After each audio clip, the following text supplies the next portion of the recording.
हम लोग plasma membrane के बारे में सीख रहे थे और देखा हम लोगों ने कि प्लाज्मा मेम्ब्रेन जो है सेमी परमिएबल मेम्ब्रेन नहीं कहा जा सकता, सिलेक्टिवली परमिएबल मेम्ब्रेन है। ठीक है, तो लेकिन बहुत सारे लोग कह देते हैं प्लाज्मा मेम्ब्रेन को सेमी परमिएबल मेम्ब्रेन।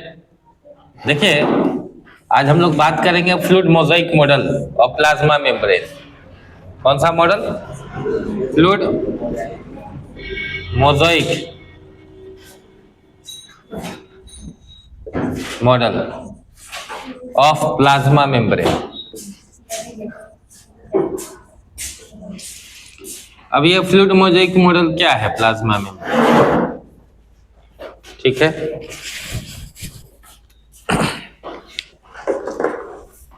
यहां ध्यान दीजिए, ये दो लेयर हमने जो खींचा है प्लाज्मा मेम्ब्रेन का, ये प्रोटीन लेयर है। इसको हम कहते हैं एक्सट्रिंसिक प्रोटीन। कौन सा प्रोटीन? एक्सट्रिंसिक प्रोटीन, मतलब ये बाहर वाले प्रोटीन लेयर है। ये भी क्या है? Extrinsic protein. और इसके अंदर ये जो लॉलीपॉप बना हुआ है, ये क्या है? लॉलीपॉप है जी। तो ये लिपिड्स है। क्या है? लिपिड है। ठीक है, तो इसमें एक्सट्रिंसिक प्रोटीन और लिपिड के दो लेयर होते हैं। लिपिड के कितने लेयर हैं? दो लेयर है, एक ऊपर एक नीचे। तो लिपिड क्या हो गया? By layer. ठीक है, मतलब इसे हमको पता चल गया कि प्लाज्मा मेम्ब्रेन किन किन चीजों से बना हुआ है, बताइए? प्रोटीन और लिपिड से बना हुआ है। ठीक है, देखिए कि ये लिपिड्स जो है ना, वो वाटर इम्परमिएबल होते हैं। दे आर हाइड्रोफोबिक, मतलब पानी को पसंद नहीं करते हैं, तो पानी को अलाउ नहीं करेगा एंटर करने में, जबकि प्रोटीन कर देगा। तो इसके लिए क्या होता है, इसके अंदर चैनल बना होता है जो कि इंट्रिंसिक प्रोटीन का, इधर से वाटर जो है अंदर आ सकता है, अंदर से बाहर जा सकता है। तो यहाँ जो प्रोटीन लेयर है वो है इंट्रिंसिक प्रोटीन। कौन सा प्रोटीन? Intrinsic protein. ठीक है, यही फ्लूइड मोज़ेक मॉडल है प्लाज्मा मेम्ब्रेन का। ठीक, और इसको दिया था किसने? तो फ्लूइड मोज़ेक मॉडल को दिया था सिंगर एंड निकोलसन ने। सिंगर ये नाम है ना, और दूसरा कौन है? निकोलसन। ये दोनों साइंटिस्ट ने क्या दिया था? फ्लूइड मोज़ेक मॉडल दिया था। बात समझ गया?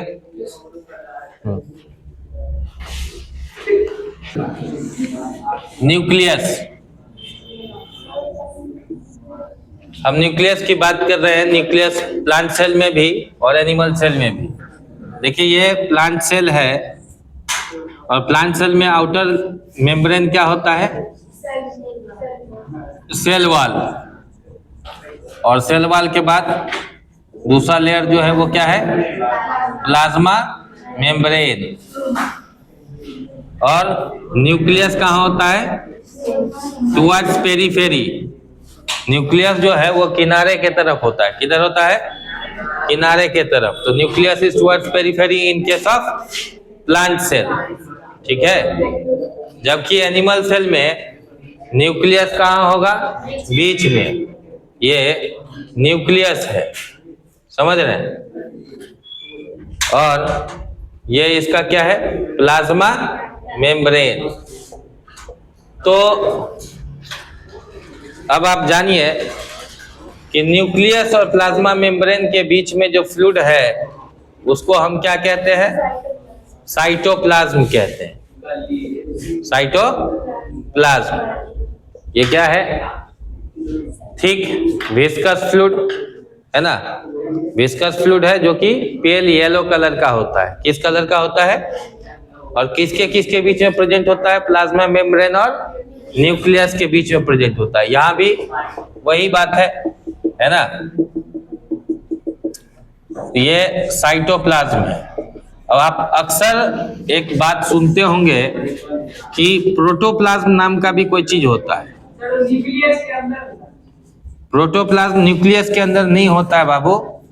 जो भी लिविंग पार्ट है, लिविंग पार्ट ऑफ सेल, अब देखो सेल वाल डेड लेयर है तो उसको कंसीडर नहीं करेंगे। जो भी लिविंग पार्ट है ना, उसको हम क्या कहेंगे? Protoplasm, living part of cell, चाहे वो न्यूक्लियस के अंदर हो या न्यूक्लियस के बाहर हो, ठीक है। हाँ, ये प्रोटोप्लाज्म है, लिविंग पार्ट ऑफ। वैसे लोग कहते थे living part of cytoplasm. Basically living part जो है, जितने भी सेल ऑर्गेनल्स हैं, ठीक है, ये सब कहाँ है? साइटोप्लाज्म में ही सेल ऑर्गेनल्स पाए जाते हैं, जैसे माइटोकॉन्ड्रिया, राइबोसोम्स, ये सभी, ठीक है। नहीं भाई, अभी हम आपको समझाते हैं। अब चलिए हम कोई एक ले, जैसे एनिमल सेल ही ले ले। ये एनिमल सेल है हमारा, और इसके अंदर क्या क्या चीजें हैं न्यूक्लियस के अंदर, वो आप समझ जाइए। तो ये आपका न्यूक्लियस है, और न्यूक्लियस, हाँ बोलिए। साइटोप्लाज्म किसके किसके बीच में है? न्यूक्लियस और प्लाज्मा मेम्ब्रेन के बीच में। ये एक फ्लूइड है ना, और फ्लूइड मैट्रिक्स कहते हैं। फ्लूइड मैट्रिक्स का मतलब क्या होता है? फ्लूइड है मतलब ये फ्लो कर सकता है, और मैट्रिक्स का मतलब है कि इसमें कुछ सॉलिड पार्टिकल्स भी प्रेजेंट हैं, क्योंकि सेल ऑर्गेनल्स प्रेजेंट होता है। अब देखिए कि ये जो न्यूक्लियस है, न्यूक्लियस के अंदर जो फ्लूइड होता है उसको हम क्या कहते हैं? न्यूक्लियोप्लाज्म कहते हैं। बिल्कुल सही बात। तो न्यूक्लियोप्लाज्म क्या है? Fluid which is present inside the nucleus. दूसरी बात कि न्यूक्लियस जो है ये डबल वॉल्ड मेम्ब्रेनस स्ट्रक्चर से घिरा हुआ है, जिसको हम न्यूक्लियर मेम्ब्रेन कहते हैं। तो न्यूक्लियस के बाहर ये देखिए, ये क्या है? ये दोनों ही न्यूक्लियर मेम्ब्रेन है, ठीक है। ये बाहर वाला जो है वो क्या कहलाता है? आउटर न्यूक्लियर मेम्ब्रेन, ठीक है। और अंदर वाला क्या है? Inner nuclear membrane. मतलब डबल वॉल्ड हो गया ना। न्यूक्लियर मेम्ब्रेन जो है, जो कि आउटर कवरिंग है न्यूक्लियस का, उसमें दो मेम्ब्रेन है।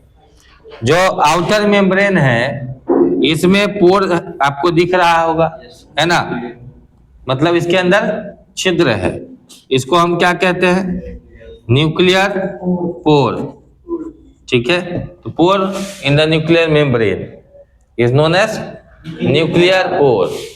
समझ में आ रही बात? सर पोर का मीनिंग क्या होता है? पोर का मतलब होता है छेद, छेदिसिंग, ठीक है। तो न्यूक्लियर मेम्ब्रेन में, ठीक है, अंदर की ओर भी हो सकता है ये पोर, ठीक है। तो न्यूक्लियर मेम्ब्रेन्स में जो पोर है उसको हम क्या कहेंगे? Nuclear pore. Note down. Nucleus के अंदर जो थिन थ्रेड लाइक स्ट्रक्चर होता है उसको क्या कहते हैं? क्रोमेटिन। तो ये थिन थ्रेड लाइक स्ट्रक्चर है, हाईली कॉइल्ड स्ट्रक्चर है ना, जिसको हम क्या कहते हैं? क्रोमेटिन। धागानुमा कॉइल्ड स्ट्रक्चर है, क्रोमेटिन कहलाता है। यही जब कंडेंस करता है ना, कंडेंस करता है मतलब ठंडा नहीं होता है। जैसे आप धागा है, धागा को आप क्या करें? मोड़ दे, एक धागे के लेयर के ऊपर दूसरा धागा का लेयर चढ़ा दे, ठीक है, तो कंडेंस होना हो गया ये। और कंडेंस होने के बाद ये क्या बनाता है? क्रोमोसोम, ठीक है, क्रोमोसोम बनाता है। और इस क्रोमोसोम में कितने क्रोमेटिड्स होते हैं? बेवकूफ है आप, कुछ भी बोल देते हैं। 2 क्रोमेटिड्स होते हैं। देखिए 2 सिस्टर क्रोमेटिड, ये एक क्रोमेटिड हुआ। कितना क्रोमेटिड हुआ? और ये दूसरा क्रोमेटिड हुआ, ठीक है। तो ये दोनों क्या हो गए? Sister chromatid. और 2 सिस्टर क्रोमेटिड मिलके क्या बनाया? एक क्रोमोसोम, ठीक है। और जिस पॉइंट पर जुड़ा हुआ है, दोनों क्रोमेटिड जिस पॉइंट पर जुड़ा हुआ है उसको क्या कहते हैं? अंशुमन, इसको कहते हैं सेंट्रोमियर। क्या कहते हैं? सेंट्रोमियर। तो सेंट्रोमियर क्या हो गया? Point of attachment between two sister chromatid, ये दोनों सिस्टर क्रोमेटिड जिस पॉइंट पे जुड़े हुए हैं उसको क्या कहते हैं? सेंट्रोमियर। सत्यम कुमार, अब आप हमें ये बताएं कि काइनेटोकोर क्या होता है? कोर नहीं पता, कैसे पता होगा? बैठिए, बड़ी खुशी की बात है। सेंट्रोमियर के ऊपर एक डिस्क शेप्ड स्ट्रक्चर होता है। डिस्क समझते हैं ना, थरियानुमा, है ना, या सीडी कैसेट के जैसा। तो डिस्क शेप्ड स्ट्रक्चर जो है उसको हम क्या कहते हैं? काइनेटोकोर कहते हैं। मतलब ये डिस्क शेप्ड स्ट्रक्चर है जो कि कहाँ प्रेजेंट होता है? सेंट्रोमियर पे। ठीक है, अब सवाल ये है कि आपके बॉडी में कितना क्रोमोसोम है? 23 पेयर। आपके बॉडी में 23 पेयर क्रोमोसोम है, तो आप बहुत निहायती बेवकूफ इंसान है। ठीक है, बेवकूफ है आप। पहले सुनने का कोशिश तो कीजिए, काहे बेवकूफ कह रहे हैं उसकी, है ना, उसके रीजन को समझिए। आपके एक सेल के अंदर 46 क्रोमोसोम है ना। आप ह्यूमन बीइंग है ना, आपको पता है ना ह्यूमन बीइंग है। तो ह्यूमन बीइंग मतलब मनुष्य, ठीक है। आप बीइंग है, अभी मनुष्य है नहीं, मनुष्य हो रहे हैं, ठीक है। चलो भाई, तो ह्यूमन बीइंग के एक सेल में, in one cell of human being, number of chromosome कितने हो गए भैया? हाँ, तो एक सेल में 46 क्रोमोसोम है, जिसको आपने कहा 23 पेयर है। ठीक है, कोई अगर आपसे पूछे कि हमारे शरीर में या ह्यूमन बीइंग्स के शरीर में कितना क्रोमोसोम है, तो कहना पता नहीं। ठीक है, पूछेगा क्यों पता नहीं भैया? पढ़ते उड़ते न हो, पढ़ते उड़ते न हो। कहना कि सर एक सेल में महज एक सेल में 23 जोड़ा, मतलब 46 क्रोमोसोम है। आप हमें गिनती करके बता दें कि मनुष्य के शरीर में कितने सेल हैं। आप अपने ही बॉडी के सेलों की संख्या बता दें, हम मल्टीप्लाई कर देंगे। ठीक है, बात समझ रहे हैं? तो कभी जोश में आके होश मत गवाइए। और ये जो 46 क्रोमोसोम है, इसको भी दो भागों में बांटा गया है। एक है क्या? ऑटोसोम, और दूसरा क्या है? Sex chromosome. समझ गए? ऑटोसोम और सेक्स क्रोमोसोम। अब ऑटोसोम जो है ये हमारे मॉर्फोलॉजिकल फीचर्स को डिटरमाइन करता है। मॉर्फोलॉजिकल फीचर समझते हैं?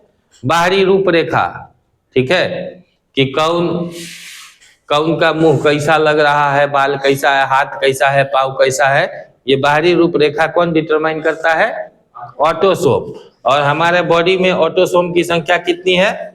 20। बॉडी में नहीं भाई, एक सेल में 22 पेयर है ना। एक सेल के अंदर 22 पेयर जो है ऑटोसोम, ठीक है, वो हमारे मॉर्फोलॉजिकल फीचर्स को, किसको डिटरमाइन करता है? मॉर्फोलॉजिकल फीचर्स को, मतलब बाहरी रूपरेखा को डिटरमाइन करता है। सेक्स क्रोमोसोम क्या करता है? ये डिटरमाइन करेगा कि कौन छौड़ा है, कौन छौड़ी है।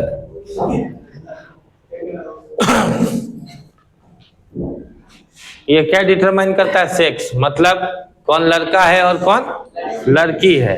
तो सेक्स क्रोमोसोम देखिए, अगर XX है इसका मतलब क्या है? लड़की है। ठीक है भाई, XY है तो मेल है।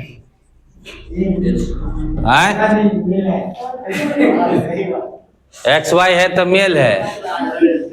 अच्छा, एक और बात बताओ यार, अगर XX हो जाए तो?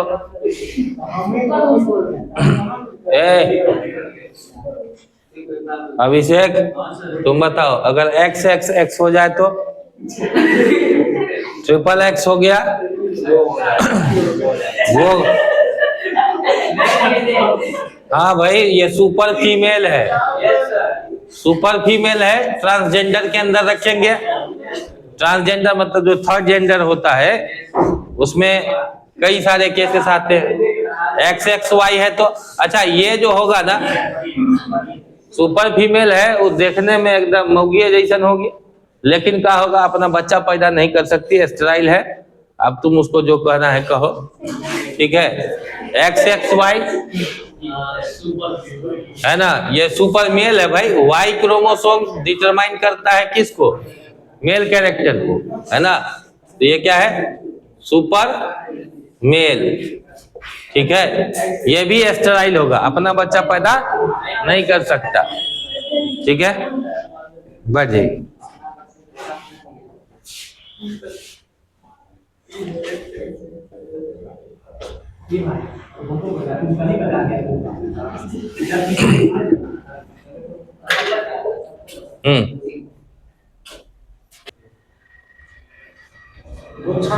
तो uncontrolled division of cell is called cancer, है ना।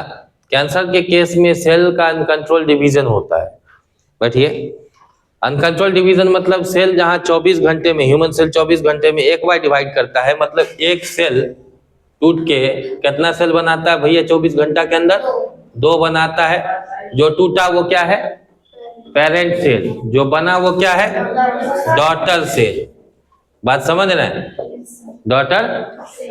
अगर इस 24 घंटे के अंदर 5 बार सेल डिवाइड करे, 5 बार डिवाइड करेगा तो क्या हो जाएगा भाई, ठीक है। एक बार टूटा तो 2 बना, है ना। दोबारा टूटेगा तो ये भी सेल 2 बनावेगा, ये भी 2 बनावेगा, नहीं बनावेगा। फिर ये सेल, तो ये फर्स्ट डिवीजन, ये सेकेंड, अभी 5 बार डिवाइड करना है। तो देखो ये भी 2 सेल बनावेगा, ये भी 2 सेल बनावेगा, ये भी 2 सेल बनावेगा, और ये भी 2 सेल बनावेगा। समझ रहे हैं। तो भाई 3 बार में देखिए तो कितना सेल बन गया, 2, 2 4, 2 6, 2 8, है ना।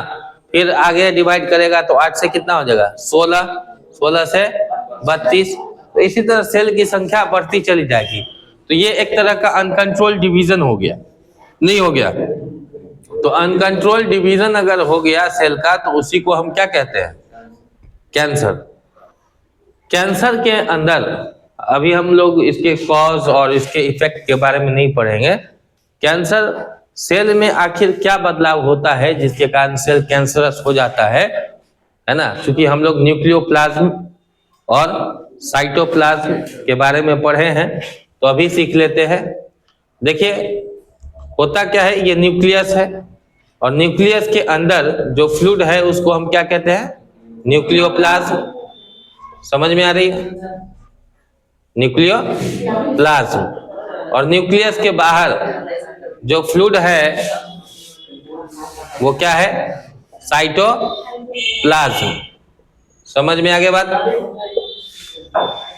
तो न्यूक्लियोप्लाज्म और साइटोप्लाज्म, इसके रेशियो को हम KI कहते हैं। KI मतलब कैरियोप्लाज्मिक इंडेक्स। कौन सा index, karyoplasmic index. Karyoplasmic index का मतलब हुआ कि अमाउंट ऑफ न्यूक्लियोप्लाज्म, किसका, amount of nucleoplasm bye amount of, ये हम शॉर्ट में लिखे हैं, ऐसा नहीं है कि हमको अमाउंट का स्पेलिंग नहीं आता है, ठीक है। Amount of cytoplasm. अब